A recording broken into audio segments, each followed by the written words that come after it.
মৰমৰ ছাত্ৰ-ছাত্ৰীসকল, মোৰ নাম অন্তৰা বেনাৰ্জী। আজি আমি দশম শ্ৰেণীৰ একাদশ অধ্যায় অংকনৰ সেকেন্ড পাৰ্টটো কৰিম। ইয়াৰ আগতে আমি কি কৰিছিলো? ৰেখা বিভাজন কৰিছো আৰু এটা ত্ৰিভুজৰ সদৃশ হোৱাকৈ আন এটা ত্ৰিভুজো ড্ৰ কৰিছিলো। কেনেকৈ কৰিব লাগে দেখাইছো। আজি আমি কি কৰিম? আজি আমি কৰিম এটা নিৰ্দিষ্ট ত্ৰিভুজ এবিসিৰ সদৃশ হোৱাকৈ। নিৰ্দিষ্ট ত্ৰিভুজ এবিসি বুলি কোৱাৰ লগালগ এটো কি আহিলে যে ত্ৰিভুজটোৰ কোনো যোগ নাই, আমি নিজৰ মতে ড্ৰ কৰিব পাৰিম। আকা যাতে ইয়াৰ বাহুবোৰ এবিসি ত্ৰিভুজৰ অনুৰূপ বাহুবোৰৰ 5/3 গুণ। 5/3 গুণ মানে এতিয়া চোৱা আগৰটোতকে ইয়াত ডিফাৰেন্সটো কি আছে? ইয়াতে কিন্তু হৰটো সৰু। সো অবভিয়াসলি আমাৰ ডায়াগ্ৰামতো অকনমান কিবা চেঞ্জ হ'ব। সো চাও যিকোনো ত্ৰিভুজ ড্ৰ কৰিব দিছে। সো আমি যিকোনো জোখৰ ত্ৰিভুজ এটা ড্ৰ কৰো।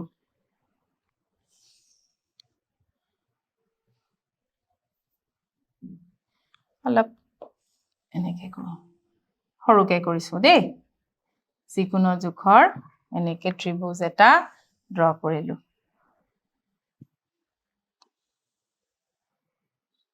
আৰু ত্ৰিভুজটোৰ নাম দি দিও ABC। ABC নাম দিলো। ঠিক আছে। নেক্সট আমি আমাৰ ইয়াতে অনুপাতটো কি আছে? ইয়াতে অনুপাতটো আছে আমাৰ 5/3। এটো মনত ৰাখিবা, এটো আমাৰ লাগিব। সো এতিয়া আমি কি কৰিম? যেহেতু 5/3 ডাঙৰ কি 5, হেতু কাৰণে আমি প্ৰথমতে আগতেও যেনেকৈ কৰিছো, প্ৰথমতে আমি কি কৰিম? BC ৰ লগত সূক্ষ্মকোণ হোৱাকৈ এটা ৰশ্মি ড্ৰ কৰিম। সো ইয়াতে BC ৰ লগত সূক্ষ্মকোণ হোৱাকৈ আমি প্ৰথমতে এটা ৰশ্মি ড্ৰ কৰিম। সো এই ৰশ্মি ড্ৰ কৰিলো। ৰশ্মিটো হল X, BX। তাৰ পিছত আমি কি কৰিম? তাৰ পিছত আমি BX-ক 5টা সমান ভাগত ভাগ কৰিম। 5টা কিয়? কাৰণ এই অনুপাতটোত ডাঙৰ কি আছে? 5। সো সমান ভাগ কৰিব হলে তোমালোকে স্কেল ইউজ কৰিবা। কাৰণ অকনমান যদি ইফাল সিফাল হৈ যায় তেতিয়া কি হ'ব? এটো সমান নহব। আৰু সমান নহলে কি হয়? আমাৰ যোগবোৰ অলপ হলেও খেলিমেলি হৈ যাব পাৰে। সো আমি সমান ভাগ 5টা ভাগ কৰিবলে আমি কি কৰিছো? স্কেল পাত লৈ যাও।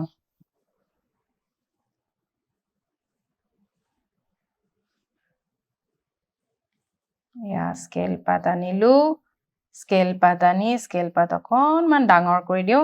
যাতে আমাৰ সুবিধা হয় আৰু আমি ভালকে দেখা পাও। সো এতিয়া আমি এয়া স্কেল পাত আমাৰ 5টা সমান ভাগত ভাগ কৰিব লাগে। সো এটো এটা ভাগ, দুটা ভাগ, তিনিটা ভাগ, চাৰিটা ভাগ আৰু 5টা ভাগ হল আমাৰ। ঠিক আছে। সো আমি 5টা সমান ভাগে ভাগ কৰিলো আৰু নামটো কি দিম? B1, B2, B3, B4 আৰু B5। 5টা সমান ভাগত ভাগ কৰিছো। ইয়াৰ আগৰটোত আমি কি কৰিছিলো? এইখিনি কৰাৰ পিছত আমি কি কৰিছিলো? এই দুটা সংযোগ কৰিছিলো, নহয় জানো? এতিয়া আমি কি কৰিম? এতিয়া আমি B5 আৰু 3 যোনটো সৰু, কি সৰু? 3। সো B3 আৰু C সংযোগ কৰিম। সো আমি কি কৰিম? ফাৰ্স্ট B3 আৰু C সংযোগ কৰিম। হল। তাৰ পিছত কি কৰিম? B3C ৰ সমান্তৰালকৈ B5 ৰ পৰা আৰু এটা ৰেখা ড্ৰ কৰিম। কিন্তু মনত ৰাখিবা যেহেতু আমি এনেকে উঠাই দিম, অবভিয়াসলি ইয়াৰ সমান্তৰাল হৈ ৰেখাডাল কেনেকে যাব? এনেকে যাব। কিন্তু এইখিনি যদি এনেকে যায় তেতিয়া হলে চোৱাচোন BC টো কিয়লৈকে আছে? ইয়ালৈকেহে আছে। সো আমি BC টো কি কৰিব লাগিব? আমি BC টো বঢ়াই দিব লাগিব। সো আমি BC টোক অকনমান বঢ়াই দিম। এনেকে বঢ়াই দিম। ঠিক আছে। এটো হল বৰ্ধিত BC। এতিয়া আমি আকৌ কি কৰিম?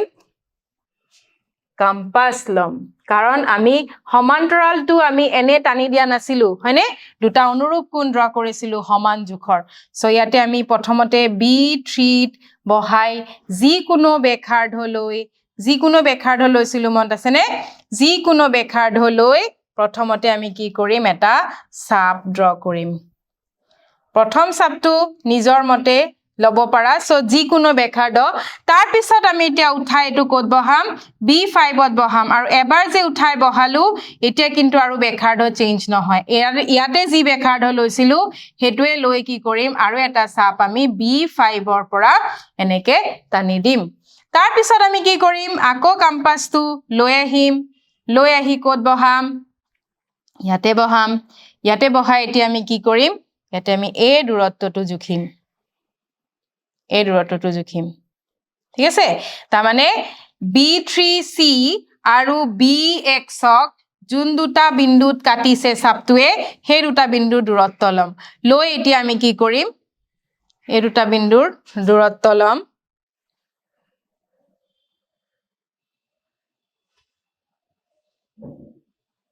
ভালকে ল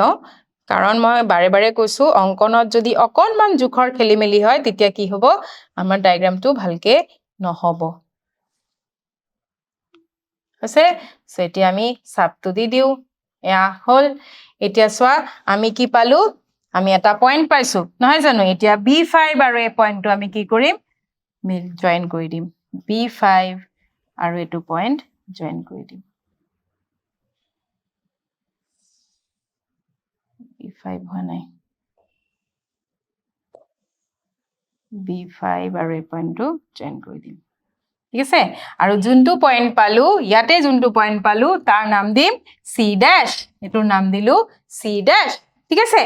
এতিয়া আমি কি কৰিম আকৌ আমি এতিয়া AC ৰ সমান্তৰাল কৈ C ড্যাশৰ পৰা আৰু এটা ৰেখা এনেকে ড্ৰ কৰিম সো এতিয়া আমি সমান্তৰাল ৰেখা বুলি ক'লেই আমি কি কৰিম কম্পাস ইউজ কৰিম আৰু কি কৰিম অনুৰূপ হোৱাকৈ দুটা কোণ ড্ৰ কৰিম যাতে অনুৰূপ কোণ দুটা কি হয় সমান হয় সো প্ৰথমতে আমি সিত বহাই যি কোনো ব্যাসাৰ্ধৰ এটা চাপ এনেকে ড্ৰ কৰিম তাৰ পিছত হেতু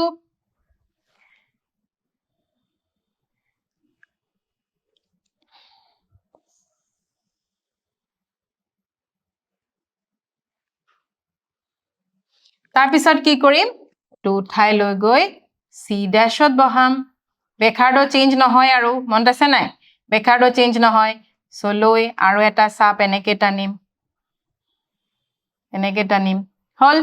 তাৰ পিছত কি কৰিম তাৰ পিছত আমি এই জুখটো লম এটো মাজত কিমান এটো কিমান গ্যাপ আছে এইখিনি জুখিম যেনেকে আমি আগতেও জুখিছো এটো চাও কিমান দূৰত্বত আছে এইখিনি দূৰত্বত আছে দুটা বিন্দু এতিয়া এটো উঠাই আনি আমি কোনটো পয়েন্টত বহাম ইয়াতে বহাই আগৰ চাপটোক কটাকৈ আগৰ চাপটোক ইয়াতে বহাই কি কৰিম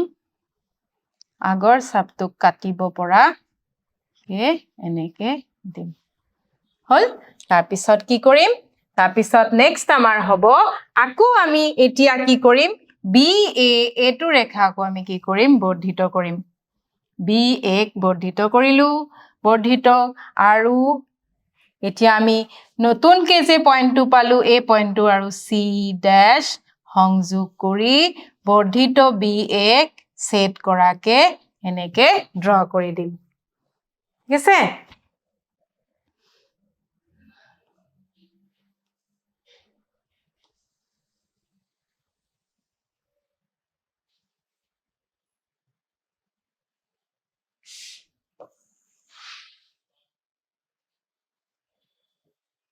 হল সো এটো আমাৰ হৈ গল A dash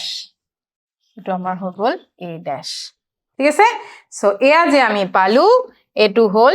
A dash B C dash এটোৱে হল আমাৰ আকিবলগিয়া ত্ৰিভুজ এতিয়া আমি চাও অকনমান ইফাল হৈছে এটো হ'ব তোমালকে চাবা এতিয়া আমি কি কৰিম এতিয়া আমি ইয়াৰ স্টেপবোৰ চাই লও কি আছে শীৰ্ষবিন্দু A ৰ বিপৰীত ফালে BC ৰ লগত হুকমকোণ কৰি যিকোনো এটা ৰশ্মি অকা হল এটো কৈছোৱে যিকোনো এটা ৰশ্মি আকিব লাগিব BX ৰ ওপৰত পাঁচটা বিন্দু B1 B2 B3 B4 B5 বহুৱা হল যাতে B1 আমি এই সমান দূৰত্বত লৈছিলো নহয় জানো আৰু কিয় পাঁচটা লৈছিলো কাৰণ 5/3 5 আৰু 3 5 ডাঙৰ তাৰ পিছত B3 আৰু C ৰ লগত সংযোগ কৰা হল B3 টো কাৰ লগত সংযোগ কৰিলো C ৰ লগত কিয় কাৰণ 5/3 3 আৰু 5 ৰ হৰু কি 3 সো সংযোগ কৰা হল আৰু B5 ৰ সমাজেৰে B3C ৰ সমান্তৰাল কৈ বৰ্ধিত ৰেখাখণ্ড আমি বঢ়াই দিছিলো নহয় জানো বৰ্ধিত ৰেখাখণ্ড BC C ড্যাশ সেট কৰাকৈ এডাল ৰেখা অঙ্কন কৰা হল এখিনি আমি কৰিছো তাৰ পিছত C ডেশৰ মাজেদি CA ৰেখাৰ সমান্তৰালকৈ B এক A ডেশত ছেদ কৰাকৈ এডাল ৰেখা অংকন কৰা হল তেন্তে A dash B C dash এ আঁকিবলগীয়া ত্ৰিভুজ আমি যি ড্ৰ কৰিছো হেয়াৰ ষ্টেপবোৰ এতিয়া হৈছে যে এইখিনিয়ে যে আমাৰ আঁকিবলগীয়া ত্ৰিভুজ হেতু আমি কেনেকৈ ক'ব পাৰো চোৱা ট্ৰায়াঙ্গল ABC আৰু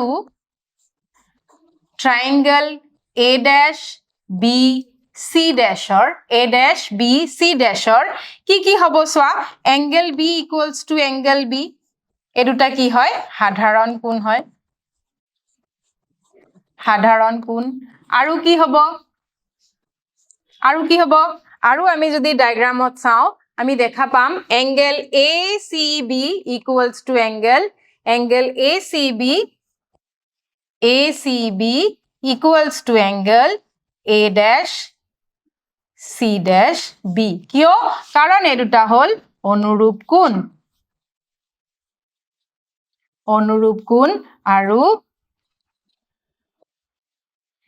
AC parallel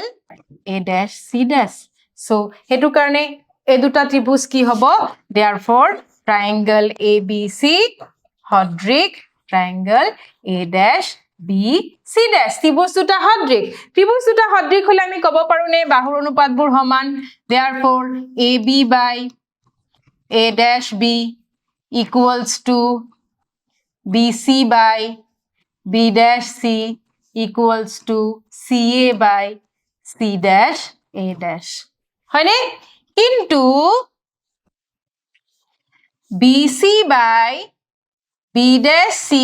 মানে কি চোৱাচোন ডায়াগ্ৰামত চোৱা ডায়াগ্ৰাম চালে গম পাবা BC by BC dash মানে কি BB3 by BB5 এটো মানে কি এটো মানে হল BB3 by BB5 তাৰ মানে কিমান হল 3/5 এটোকে যদি আমি ঘূৰাই দিও দি লিখো B dash C by BC মানে কিমান 5/3 সো আমি কি ক'ব পাৰো therefore A dash B by AB equals to B dash C by BC equals to C dash A dash by CA equals to কিমান হ'ব আমাৰ 5/3 দেখিলা সো ত্ৰিভুজ দুটা যে সদৃশ হেতুটো হয় লগতে এটা ত্ৰিভুজৰ নতুন ত্ৰিভুজ যোনটো পালো আমি এতিয়া সেই ত্ৰিভুজৰ বাহুবোৰ প্ৰদত্ত ত্ৰিভুজৰ বাহুবোৰৰ 5/3 গুণ হেতু আমি প্ৰমাণ কৰিলো ঠিক আছে সো এইখিনি তোমালোকে প্ৰ্যাকটিস কৰিবা টাইপবোৰ একে সো আমি নেক্সট কি চাও আমি নেক্সট আমি অনুশীলনী কৰো অনুশীলনীত কি আছে নেক্সট আমাৰ অনুশীলনীৰ এটো হ'ব 11.1 ঠিক আছে সো অনুশীলনী 11.1 নহয় জানো সো আমাৰ নেক্সট প্ৰথমটো কি আছে 7.6 সেন্টিমিটাৰ দৈৰ্ঘ্যৰ এডাল ৰেখাখণ্ড আঁকা আৰু ইয়াক 5:8 অনুপাতত ভাগ কৰা সো আমি প্ৰথমতে 7.6 সেন্টিমিটাৰৰ ৰেখাখণ্ড এটা ড্ৰ কৰি লওঁ 7.6 এটো হল আমাৰ 7.6 সেন্টিমিটাৰ ৰেখাখণ্ড নামটো দি দিও AB নামটো দিলু AB ঠিক আছে তাৰ পিছত কি কৰিম তাৰ পিছত আমি AB ৰ লগত সূক্ষ্ম কোণ হোৱাকৈ এটা ৰশ্মি ড্ৰ কৰিম দীঘলকে কিয় দিছো কিয় ইমান দীঘলকে দিছো কাৰণ কি আমাৰ ইয়াতে কেইটা ভাগ হ'ব 5 + 8 মানে কেইটা ভাগ হ'ব 13টা ভাগ কৰিব লাগিব হয় না 13টা সমান ভাগ কৰিব লাগিব মনত আছে নাই সো এতিয়া আমি কি কৰিম আমি এতিয়া স্কেল ইউজ কৰো কাৰণ স্কেল নহলে কি হ'ব জানা স্কেল নহলে আমাৰ ভাগবোৰ সৰু ডাঙৰ হৈ যাব পাৰে ঠিক আছে সো আমি প্ৰথমতে স্কেল লৈ লওঁ স্কেল পাত বহাই লওঁ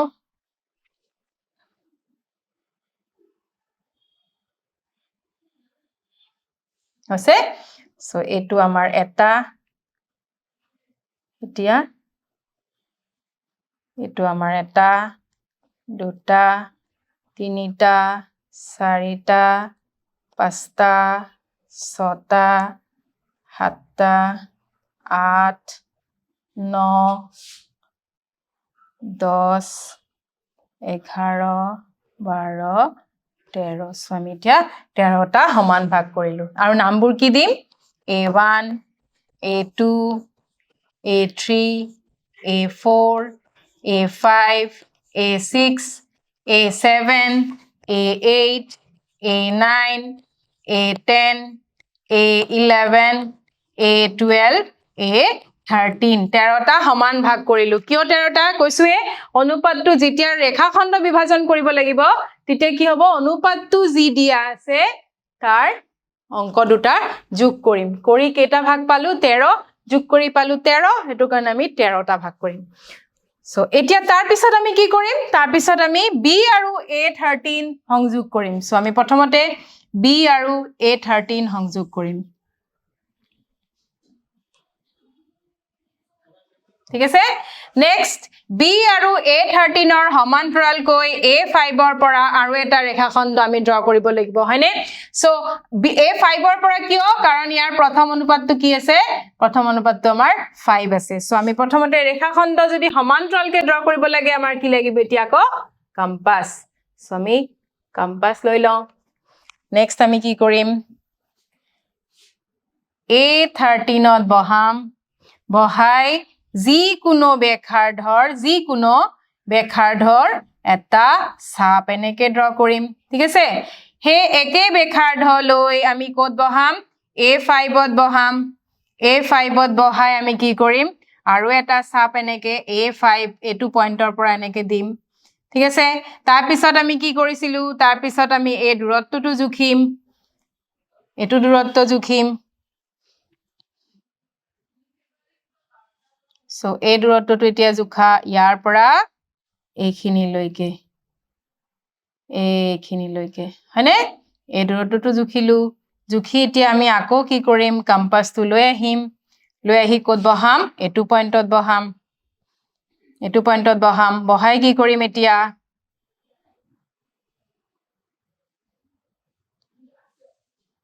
এনেকে এটা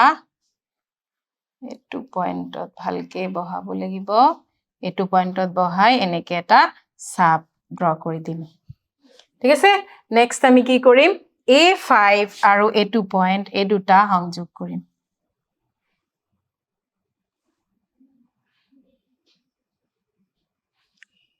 হল আৰু এটো নাম দিম কিমান এটো নাম দিম C ঠিক আছে আচ্ছা এতিয়া আমাক কি কৈছে ভাগ কৰা আৰু ভাগ দুটা জুখিবলেতো আমি এতিয়া স্কেল লাগিব আকৌ সো আমি জুখি চাও কিমান হৈছে আমাৰ ভাগবোৰ কিমান হৈছে চাও লৈ আহো স্কেল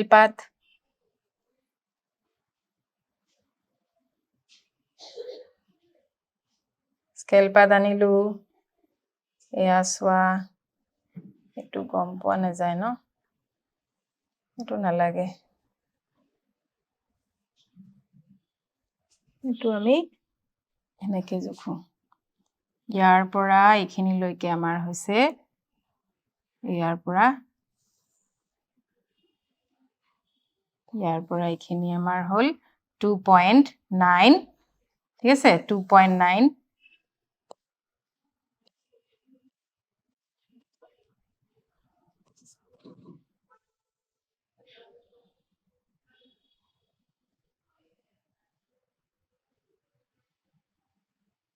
সো এইখিনি আমাৰ হ'ব আমাৰ এখিনি হল 2.9 আৰু এটো হৈছে কিমান হৈছে 4.7 ঠিক আছে এইখিনি আমাৰ ড্ৰয়িং খিনি কমপ্লিট হল এতিয়া আমি স্টেপ খিনি চাও কি আছে ইয়াৰ স্টেপবোৰ কি আছে অঙ্কনৰ পৰ্যায়বোৰ AB = 7.6 cm এটো 2 AB = 7.6 cm দৈৰ্ঘ্যৰ এডাল ৰেখাখণ্ড অঙ্কন কৰা হল আমি প্ৰথমতে 7.6 cm ৰেখাখণ্ড অঙ্কন কৰিছো AB ৰ লগত এটা সূক্ষ্মকোণ হোৱাকৈ যিকোনো ৰশ্মি AX অকা হল হেতু আমি ড্ৰ কৰিছো দেন থাৰ্ড নম্বৰ পইণ্টত আমি কি কৰিছিলো AX ৰ ওপৰত 13টা বিন্দু লৈছিলো কিয় 13টা লৈছিলো কাৰণ 5 + 8 = কিমান হয় 13 সো 13টা বিন্দু লৈছিলো A1 A2 A3 এনেকে 13টা লৈছিলো যাতে A1 যাতে প্ৰতিটো বিন্দুৰ মাজৰ দূৰত্ববোৰ কি হয় ইকুৱেল হয় তাৰ পিছত আমি কি কৰিছিলো তাৰ পিছত আমি b আৰু a13 সংযোগ কৰিছিলো নয়নে b আৰু a13 সংযোগ কৰা হল নেক্সট 5 নম্বৰ পইণ্টত কি আছিল আমাৰ a5 বিন্দুটোৰ মাজেদি a13 বিৰ সমান্তৰালকৈ c বিন্দুটোক সেট কৰাকৈ এডাল ৰেখা অঙ্কন কৰা হল সো এখিনি আমি অঙ্কন কৰিছিলো তেন্তে ac = cb = 5:8 কিয় এনেকে হ'ব কাৰণ সোৱা a ৰেখা দুডাল সমান্তৰাল আমি সমান্তৰালকেইটো ড্ৰ কৰিছো তাৰ মানে ca5 parallel to ba13 আমি এতে কি দেখা পালো যেহেতু ca5 parallel ba13 there this implies আমি কি কব পাৰো ইয়াৰ পৰা আমি কব পাৰো ac = cb equals to ac = cb equals to aa5 by a5 a13 that is equals to 5/8 ঠিক আছে এখিনি আমি আগতেও কৰিছিল ন পৰ্যায়বোৰ সদায় লাগিব পৰ্যায়বোৰ লিখিবা অকল অঙ্কনটো কৰি এৰি নিদিবা পৰ্যায়বোৰ লিখিবা নেক্সট কি আছে 4 cm 5 cm আৰু 6 cm বাহুৰ এটা ত্ৰিভুজ আকা আৰু তাৰ পিছত ইয়াৰ সদৃশ হোৱাকৈ এটা ত্ৰিভুজ আকা যাৰ বাহুবোৰ প্ৰথম ত্ৰিভুজটোৰ অনুৰূপ বাহুবোৰৰ 2/3 গুণ হয় সো এনেকুৱা ধৰণৰ আমি উদাহৰণত কৰিছিলো তোমালোকে ড্ৰয়িং কৰাৰ আগতে অনুপাতটো চাবা কিমান গুণ দিছে 2/3 গুণ তাৰ মানে কি আছে হৰ ইয়াতে ডাঙৰ সো আমি প্ৰথমতে আমি কি কৰিব লাগিব 4 cm 5 cm আৰু 6 cm বাহুৰ আমি ত্ৰিভুজ ড্ৰ কৰিব লাগিব সো ফাৰ্স্ট আমি ত্ৰিভুজ ড্ৰ কৰো আমি প্ৰথমতে 6 cm জোখৰ এটা 6 cm এটো হল 6 cm তাৰ পিছত আমি কি কৰিম জেনাৰেলি যদি 6 cm এটো আমি 6 cm হয় সো তুমি নাম দি দিলু BC এতিয়া আমাৰ লাগিব 4 cm আৰু 5 cm হয়নে সো তোমালোকে কি কৰিবা এতিয়া বাকি দুটাৰ কাৰণে আমি প্ৰথমতে কম্পাসটো লৈ লওঁ ঠিক আছে কম্পাসৰ দূৰত্বটো কিমান লম কম্পাসটো প্ৰথমতে ইয়াতে বহাই লওঁ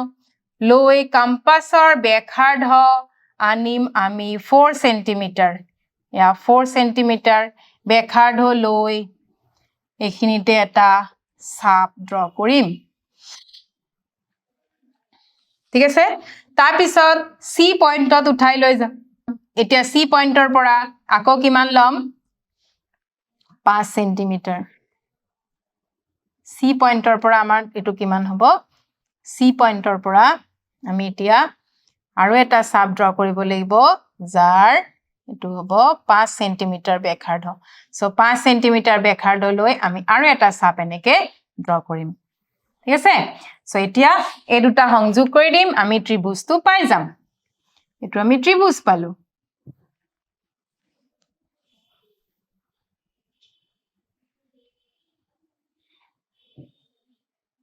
এটো আমাৰ হল ABC ত্ৰিভুজ এটোৰ নাম হল ABC ত্ৰিভুজ এতিয়া স্টেপ বাই স্টেপ আমি কৰি যাম প্ৰথমতে কি কৰিম BC ৰ লগত সূক্ষ্ম কোণ হোৱাকৈ এটা ৰশ্মি টানিম এনেকে ঠিক আছে আৰু ৰশ্মিটোৰ নাম কি হ'ব ৰশ্মিৰ নাম দিলু BX নামবোৰ চেঞ্জ কৰা নাই কিয় আমি পৰ্যায়বোৰ লিখিম ন হেতু কাৰণে আমাৰ সুবিধা হ'ব যিমানে প্ৰেক্টিস কৰিবা পৰ্যায়বোৰ আমাৰ লিখত সুবিধা হ'ব আৰু যেনেকৈ আমি ড্ৰ কৰি আছো তেনেকৈ পৰ্যায়বোৰ লিখিম এতিয়া BX ৰ ওপৰত কেইটা পইণ্ট লম BX ৰ ওপৰত আমি তিনিটা পইণ্ট লম কিয় কাৰণ 2/3 ডাঙৰ কি 3 সো BX ৰ ওপৰত আমি এতিয়া তিনিটা সমান ভাগে ভাগ কৰিম তেনেকে তিনিটা পইণ্ট লম সো আকৌ আমি স্কেল আনিছো এতিয়া স্কেল পাত এখিনতে লৈ আহো লৈ আহি তিনিটা সমান ভাগে ভাগ কৰিম এটো হৈছে সো এটো এটা ডাঙৰকে লৈছো ভাগ দুটা এটো এটা আৰু এটো এটা হৈছে সো তিনিটা সমান ভাগ কৰিলো এটো B1 B2 B3 তিনিটা সমান ভাগ কৰিলো ইয়াৰ পিছত আমি কি কৰিম ইয়াৰ পিছত আমি C আৰু B3 সংযোগ কৰিম C আৰু B3 সংযোগ কৰিলো এখিনি লৈকেটো ঠিকে আছে তাৰ পিছত নেক্সট স্টেপ কি আছিল নেক্সট স্টেপ আছিল B3C ৰ সমান্তৰালকৈ B2 ৰ পৰা আৰু এটা ৰেখাখণ্ড আমি ড্ৰ কৰিব লাগিব কিয় কাৰণ ইয়াতে সৰু কি আছে 2 সো আমি এতিয়া এটুকে কৰো আৰু সমান্তৰাল বুলি ক'লে আমি কি কৰিব লাগিব সমান দুটা অনুৰূপ কোণ ড্ৰ কৰিম সো এইখিনিৰ পৰা যিকোনো বেখাৰ্ধলৈ প্ৰথমতে আমি এটা চাপ ড্ৰ কৰো হে একে বেখাৰ্ধলৈ আকৌ কি কৰিম B2 ৰ পৰা আৰু এটা চাপ এনেকে আমি ড্ৰ কৰিম হৈছে এতিয়া নেক্সট আমাৰ কি আছিল নেক্সট আমি এটো দূৰত্ব জুখিব লাগে নহয় জানো সো এই দূৰত্বটো জুখা এতিয়া এইখিনি দূৰত্ব জুখিলো এতিয়া কম্পাসটো উঠাই আনি এটো পইণ্টত বহাই এনেকে এটো কাটি দিম হৈ গল ঠিক আছে ইজি হয় নহয় জানো এতিয়া আমি B2 আৰু এটো সংযোগ কৰিম B2 আৰু এয়া সংযোগ কৰিম ঠিক আছে আৰু নতুন যোনটোত পালো এই পইণ্টৰ নাম দিম C ড্যাশ হৈছে প্ৰসেস সিম আকৌ এতিয়া C এৰ সমান্তৰালকৈ আৰু এটা ৰেখাখণ্ডত আনিব লাগে সো C বিন্দুত লৈ যাও কম্পাসটো লৈ গৈ এতিয়া আমি কি কৰিম যিকোনো বেখাৰ্ধলৈ এনেকে এটা চাপ ড্ৰ কৰিম কম্পাসটো উঠাই আনি C ড্যাশত বহাই সেম বেখাৰ্ধৰ আৰু এটা চাপ এনেকে দিম তাৰ পিছত আমি কি কৰিছিলো তাৰ পিছত আমি এই দূৰত্বখিনি জুখিছিলো এই বিন্দুটো আৰু এই বিন্দুটোৰ মাজৰ দূৰত্ব জুখিম এটো এই দুটা দূৰত্ব জুখিম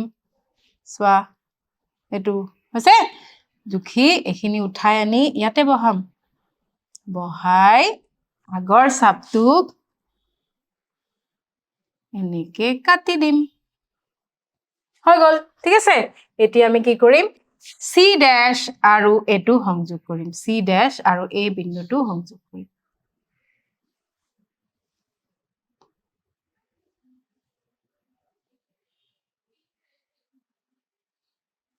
ঠিক আছে আৰু এটোৰ নাম দিম A ড্যাশ সো আমাৰ A dash B C dash এই হল ABC ত্ৰিভুজৰ সদৃশ ত্ৰিভুজ যাৰ বাহুবোৰ ABC ত্ৰিভুজৰ অনুৰূপ বাহুবোৰৰ 2/3 গুণ ঠিক আছে সো ড্ৰয়িং ঠিক আছে এতিয়া আমি স্টেপবোৰ চাও 4 সেন্টিমিটাৰ 5 সেন্টিমিটাৰ আৰু 6 সেন্টিমিটাৰ বাহুৰ এটা ত্ৰিভুজ ABC অকা হল ফাৰ্স্ট আমি ত্ৰিভুজ ড্ৰ কৰিছো আৰু শীৰ্ষবিন্দু A ৰ বিপৰীত ফালে BC ৰ লগত এটা সূক্ষ্মকোণ পুৰি যিকোনো ৰশ্মি BX অকা হল সো আমি যিকোনো ৰশ্মি BX ড্ৰ কৰিছো BX ৰ ওপৰত তিনিটা কিয় কাৰণ 2/3 3 ডাঙৰ তিনিটা বিন্দু B1 B2 আৰু B3 বোৱা হল যাতে BB1 = B1 B2 = B2 B3 হয়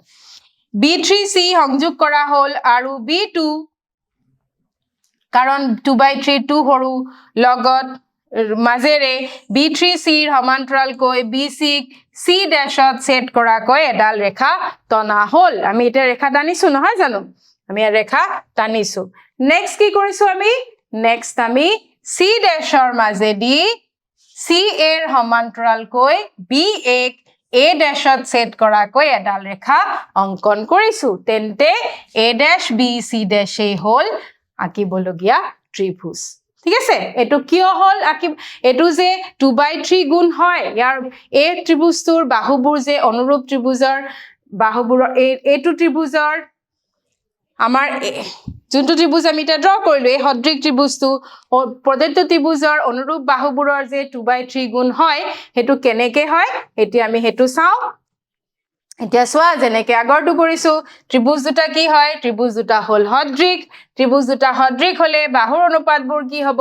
বাহুৰ অনুপাতবোৰ সমান হ'ব আৰু সোৱা BC = C ড্যাশ A এটো আমি পাইছিলো নহয় জানো BC = BC ড্যাশ এটো অনুপাতটো কি হ'ব সো আমি প্ৰথমতে ত্ৰিভুজ দুটা সদৃশ বুলি লিখি লও এখিনিৰ পৰা আমি কৰো অলপ আগতে তোমালোকক দেখালোৱে ত্ৰিভুজটো কেনেকে সদৃশ হ'ব সো যেহেতু ট্ৰায়াঙ্গল ABC সদৃশ ট্ৰায়াঙ্গল A dash B C dash therefore আমি কি ক'ব পাৰো AB by A dash B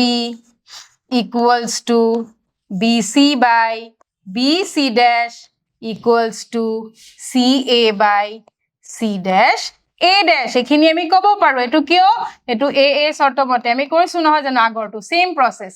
A শৰ্তমতে ত্ৰিভুজ দুটা সদৃশ সো ত্ৰিভুজ দুটা সদৃশ হলে কিন্তু বাহুৰ অনুপাতটো সমান হয় বাৰু কিন্তু BC by BC dash এটো কি হ'ব চোৱাচোন BC by BC dash বা BC by BC dash যদি আমি ডায়াগ্ৰামত যাও কি হ'ব BC by BC dash মানে হল BB3 by BB2 সো আমি এটো লিখিব পাৰো equals to BB3 by BB2 মানে 3/2 অর্থাৎ